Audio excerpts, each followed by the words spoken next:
Hello guys, നമ്മൾ ഉണ്ടാക്കാൻ പോകുന്നത് ഒരു മോഷൻ സെൻസർ ഉപയോഗിച്ച് ഒരു ഓട്ടോമാറ്റിക് ലൈറ്റ് ആണ് ഉണ്ടാക്കാൻ പോകുന്നത്. വേഗം വീഡിയോയിട്ട് കാണുന്നാലോ. Welcome back tech vlog.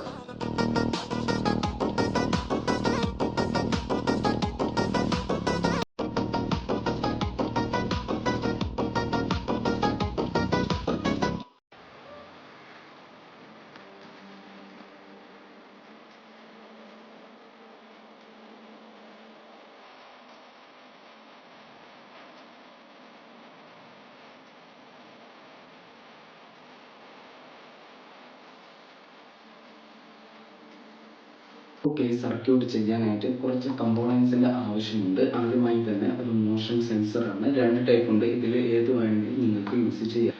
Okay, ഇനി IRZ മോസ്ഫെറ്റ് ആണ് ഇനി വേണ്ടത്. ഇനി 7805 ഒരു 12 വോൾട്ടിന് 6 വോൾട്ട് ആക്കി റെഗുലേറ്റർ IC എന്ന് പറയും. ഓക്കെ, ഇനി ഒരു 10K റെസിസ്റ്റർ 4007 ഡയോഡ്, പിന്നെ ഒരു 12 വോൾട്ട് റിലേ. ഓക്കെ, ഇതാണ് നമ്മുടെ സർക്യൂട്ട്. ഞാൻ കുറച്ച് ഫാസ്റ്റ് ആക്കിയാണ് ചെയ്തിട്ടുള്ളത്. നിങ്ങൾ മേക്ക് ചെയ്യുകയാണെങ്കിൽ ഈ സർക്യൂട്ട് നോക്കി ചെയ്യാൻ ശ്രമിക്കുക.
ഓക്കെ, വീഡിയോയുടെ വൈൻഡപ്പ് ചെയ്യാണ്. ഇതുപോലത്തെ വീഡിയോസ് ലഭിക്കാൻ ലൈക്ക് ചെയ്യുക, സബ്സ്ക്രൈബ് ചെയ്യുക, ഷെയർ ചെയ്യുക. മറ്റൊരു വീഡിയോ കാണുന്നവരെ ബൈ.